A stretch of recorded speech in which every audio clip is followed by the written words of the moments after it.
ટીવી9 હું છું હાર્દિક મોદી। એક મોટા સમાચાર। અમદાવાદમાં ચાંદીપુરાનો પ્રથમ શંકાસ્પદ કેસ નોંધાયો છે। કલોલના પાંસરનું બાળક અમદાવાદની પ્રાઇવેટ હોસ્પિટલમાં સારવાર હેઠળ છે। ચાંદીપુરાનો શંકાસ્પદ કેસ ધરાવતું બાળક 5 દિવસથી સારવાર હેઠળ છે। 2.5 વર્ષના બાળકને મોઢામાંથી લોહી નીકળતા સારવાર માટે ખસેડવામાં આવ્યું છે। 2 કલાકથી વધુ સમય સતત ખેંચ પણ આ બાળકને આવી હતી। બાળકના સેમ્પલ લઈ પુણેની લેબોરેટરીમાં મોકલવામાં આવશે। ડોક્ટરે 72 કલાકનો સમય આપ્યો હતો। હાલ બાળકની તબિયત સ્થિર છે।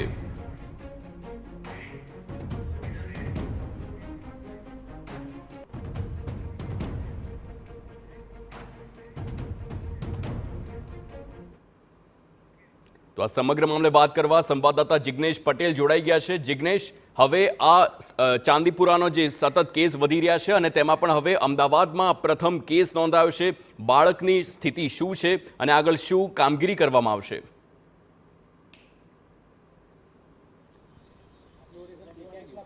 हार्दिक सौ प्रथम जणावीश के चांदीपुरा वायरसे आरोग्य विभागनी हेल्थ विभागनी टीमनी ऊंघ हराम करी दीधी है। कारण के जे प्रकारे बाळकीने जे प्रथम केस गणी शकाय, अमदावादमां शंकास्पद केस गणी शकाय के जेने खानगी होस्पिટલમાં સારવાર હેઠળ ખસેડવામાં આવી છે। હાલ અમે કલોલના પાંસર ગામ મુકામે છીએ કે જ્યાં દ્રશ્યો બતાવીએ છીએ કે આ જ બાળકી આ ઘરમાં નિવાસ કરતી હતી, તેના પરિવાર સાથે નિવાસ કરતી હતી। લગભગ 2.5 વર્ષની આ બાળકી છે કે જે પોતાના પરિવાર સાથે આ ઘરમાં વસવાટ કરતી હતી। મહત્વની બાબત છે કે ખેતરોની વચ્ચે આવેલું આ ઘર છે કે જ્યાં આજુબાજુમાં મહદઅંશે પાણી ભરાવાની એક સમસ્યા જોવા મળતી હતી। અત્યાર સુધી જોઈએ तो कोई पण प्रकारे आरोग्य विभागे आ बाबते बेदरकारी दाखवी होय तेवुं स्पष्ट कही शकाय। कारण के आजूबाजूमां पाणी भरावानी अनेक एवी जग्याओ छे, परंतु ज्यारे आ घटना बनी छे त्यारे घटना बनतानी साथे કેટલેક અંશે કેટલીક જગ્યાઓ પર પાવડર છાંટવાની કામગીરી હાલના તબક્કે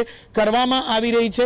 હેલ્થ વિભાગ હવે ઘોડા નાસી છૂટ્યા પછી હવે તબેલાને તાળા મારતું હોય તે પ્રકારે કામગીરી કરી રહ્યું છે। પરંતુ સૌથી મહત્વપૂર્ણ બાબત એ છે કે કદાચ આ જ પ્રકારની કામગીરી શરૂઆતમાં કરવામાં આવી હોત તો કેટલેક અંશે આ વાયરસનો ભોગ આ બાળકીને બની હોત, अथवा तो आज प्रकारनी कामगीरी जो राज्यभर में करवामां आवी होय तो कदाच आ वायरसनो एक पण केस कदाच गुजरात में न नोंधायो होत। हेल्थ विभागना ज कर्मचारी आपणी साथे छे, तेमनी साथे वात करीशुं। कया प्रकारनी कामगीरी हालना तबक्के? अत्यारे अमे आरोग्य शिक्षण आप्युं छे ने अत्यारे डस्टिंग करावडाव्युं छे। अत्यारे जे आजूबाजूनो जे काचा मकानो जे होय तो ત્યાં આગળ ડસ્ટિંગ કરાવવાનું, તો અત્યારે અમે ડસ્ટિંગની કામગીરી કરાવડાવી। આજુબાજુમાં અનેક જગ્યાઓ પર કીચડ છે, પાણી ભરાયેલા છે, આ બાબતે ત્યાં શા માટે દવાનો છંટકાવ નથી થતો? દવાનો છંટકાવ અત્યારે કરાવડાવ્યો છે। હવે વરસાદ અત્યારે હમણાં પડ્યો છે, બરાબર છે, એટલે સામાન્ય રીતે પશુઓ છે એટલે એનો છાણ ને હોય એટલે એના લીધે ગંદકી થતી હોય એટલે એના લીધે આવી પરિસ્થિતિ ઊભી થવાના ચાન્સીસ વધી જતા। અત્યાર સુધી શા માટે દવાનો છંટકાવ નતો થતો? દવાનો છંટકાવ અમે નિયમિત કરાવડાવેલો છે। અત્યારે સામાન્ય રીતે પાણી જે ભરાતું હોય તો પાણીની અંદર બી અમારી પુરાનાશક કામગીરીના ભાગરૂપે જે કામગીરી કરવાની થતી હોય અમે કરાવતા જ હોઈએ। એની સાથે સાથે જ્યાં ખાડા ખાબોચિયા ભરાયો તો એની અંદર અમારે બળેલું ઓઇલ અને ડીઝલ એના મિશ્રણનું એક અમારે દ્રાવણ નાખવાનું થતું, તો એ પણ અમે અમારા આશાબેનો થ્રુ અમે કરાવડાવતા જ હોઈએ। અગાઉ પણ થતું જ હતું? હા, નિયમિત કરાવડાવીએ। આપની જે બાળકી છે તે આપને શું સગામાં થાય છે? મારી ભાંજી થાય છે। તમે જ્યાં રહો છો ત્યાં અનેક પશુઓ પણ બાંધો છો, શું નિયમિતપણે ત્યાં પાવડર છાંટવા આવતા હતા, દવા છાંટવા, કે આજે જ હવે આવ્યા છે? આજે જ આવે છે તો પાવડર છાંટવા। તો પહેલા ક્યારે નથી આવ્યા? ના, પહેલા તો નથી આવ્યા। જે રસ્તા ઉપર કીચડ ને પાણી ભરાય છે ત્યાં ક્યારે તેમણે કામગીરી કરી છે? ના, નથી કરી। હોય તો ગામમાં કરી છે પણ ક્ષેત્રમાં નથી કરી।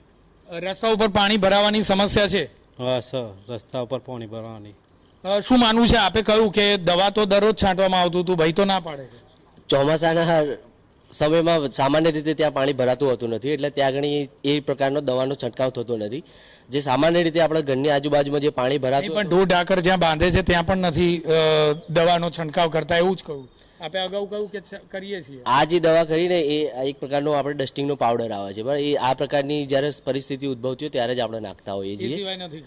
અત્યારે આ જે પરિસ્થિતિ ઉભી છે એની વાત કરું છું એટલા માટે। ટૂંકમાં કહીએ તો જ્યારે રોગચાળો ફાટી નીકળે ત્યારે દવાનો છંટકાવ કરવામાં આવે છે તેવું સ્પષ્ટપણે આરોગ્યના કર્મચારી કહી રહ્યા છે. બીજા દ્રશ્યો પણ બતાવીશ કે માત્ર કેટલીક જગ્યાઓ પર કામગીરી કરાય છે તો કેટલીક જગ્યાઓ પર જ્યારે પાણી ભરાતું હોય, લીલ જામી જતી હોય તેવી જગ્યાઓને છોડી દેવામાં આવતી હોય છે. એક બે નહીં પરંતુ અનેક એવી જગ્યાઓ છે જે રસ્તાઓ છે ત્યાં મોટી સંખ્યામાં કીચડ પણ જોવાય છે, પાણી ભરાયેલા દ્રશ્યો પણ જોવા મળી રહ્યા છે. પરંતુ તેમ છતાં આ જગ્યાઓ પર યોગ્ય રીતે કોઈ પણ પ્રકારની સફાઈ કરવામાં આવતી નથી. મહદઅંશે જોઈએ તો હર હંમેશ માટે માત્ર ને માત્ર આ પ્રકારનો રોગચાળો ફાટી નીકળે, કોઈ વાયરસ અચાનક તેના કેસ નોંધાતા હોય ત્યારે જ આરોગ્ય વિભાગ હરકતમાં આવતું હોય છે અને તે સિવાય આ પ્રકારની કામગીરી કરવામાં આવતી નથી. તે અમદાવાદ હોય કે અમદાવાદ બહારના અન્ય કોઈ પણ જિલ્લા હોય, માત્ર ને માત્ર હાર્દિક કામગીરીનો દેખાડો કરવામાં આરોગ્ય વિભાગ અવ્વલ રહ્યું છે અને એટલા માટે જ કદાચ ગુજરાતમાં નજીવા દિવસોમાં નોંધપાત્ર રીતે ચાંદીપુરા વાયરસના કેસો સક્રિયતાથી વધી રહ્યા છે અને મૃત્યુઆંક પણ વધી રહ્યા છે. પરંતુ હવે આરોગ્ય વિભાગ આ કિસ્સાઓ આ જે આંકડા છે તેને દબાવવા માટે માત્ર ને માત્ર શંકાસ્પદ કેસનું એક નામ, એક શબ્દ આગળ ધરી રહ્યું છે જેથી કરીને ચાંદીપુરા જે વાયરસ છે તેના જે કેસ છે તે કેસ તેમાં નોંધાય નહીં અને શંકાસ્પદ કેસના આધારે તેની નોંધણી થાય. બિલકુલ જિગ્નેશ, સમગ્ર માહિતી બદલ આભાર. તો હવે ઘોડા છૂટ્યા બાદ તબેલા બાંધવાનો વારો આવ્યો હોય તેવી જ રીતે કાર્યવાહી કરવામાં આવી રહી છે. જે બાળકીનું ઘર હતું તેની આસપાસ પાવડરનો છંટકાવ કરવામાં આવી રહ્યો છે, પરંતુ જ્યારે બાળકને શંકાસ્પદ કેસ હવે નોંધાઈ ચૂક્યો છે અને હાલ સારવાર હેઠળ છે.